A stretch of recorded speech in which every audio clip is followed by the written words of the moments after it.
Do you ever get the feeling you're being tricked, manipulated, fooled?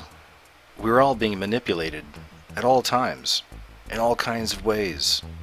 It's hard to imagine the level of manipulation that's taking place. It just leaves more questions, doesn't it? It's deception. It's the new normal. There are so many unseen mysteries and strange secrets being revealed. I believe that we are all being imprinted with this idea of a new sexuality, of breaking the bonds of our God-given sexualities, of exploring all the different possibilities. Unless you've been living under a rock for the last 10 years, then you're aware of the obvious, quote, gay agenda that's taking place in our world right now. This is not an attack on all gay people, but it is an attack on the political agenda.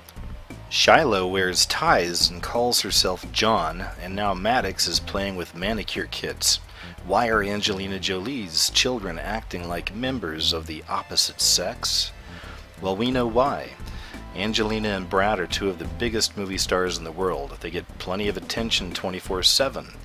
They are also in the Luciferian Hollywood system. They have both signed their contracts, so to speak. With all the attention they garner, and with as celebrity obsessed as so many millions of people are, these people program you.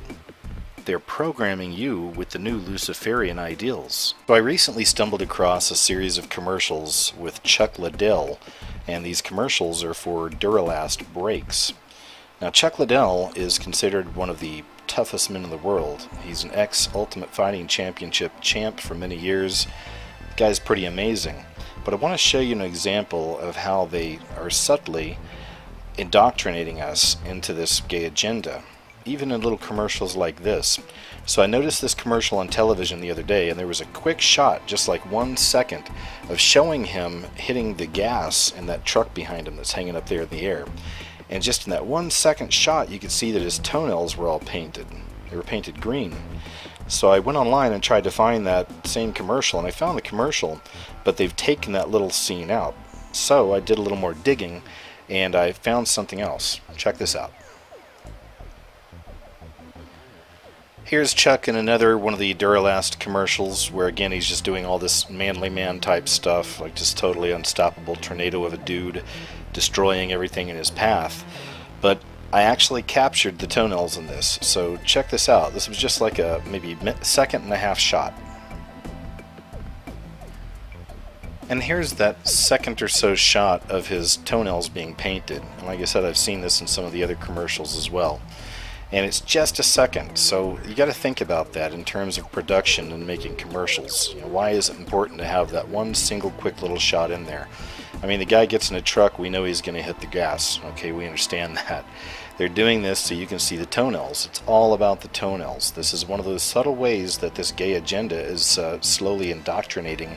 It's no accident that they take somebody considered one of the toughest men in the world and put him in a commercial like that. But the whole idea really is to destroy the masculine, while at the same time exalting the feminine.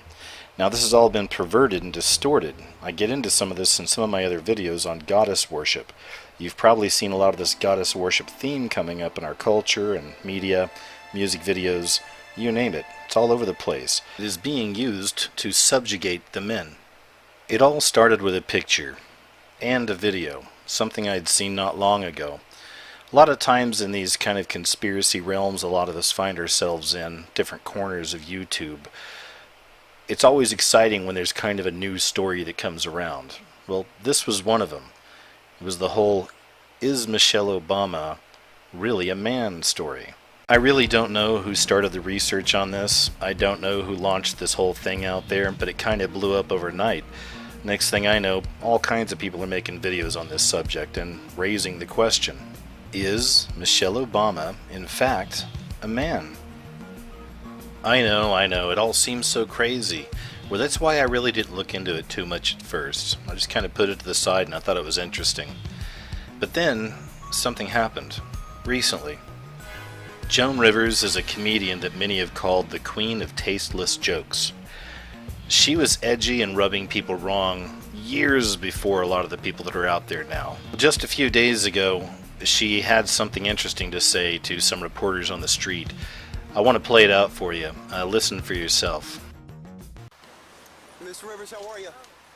You made a ton of news officiating the wedding in New York yesterday. Is this like a new cottage career move for you? I'm so excited. Yeah. And I should do very well because I don't charge. And do you think that the country will see the United States will see the first gay president or the first woman president? We already have it with Obama, so let's just calm down. Got it. You know Michelle is a I'm sorry, she's a what? a transgender. We all know. Oh my gosh. Oh gosh. It's okay. She does the So is it all true? I don't know.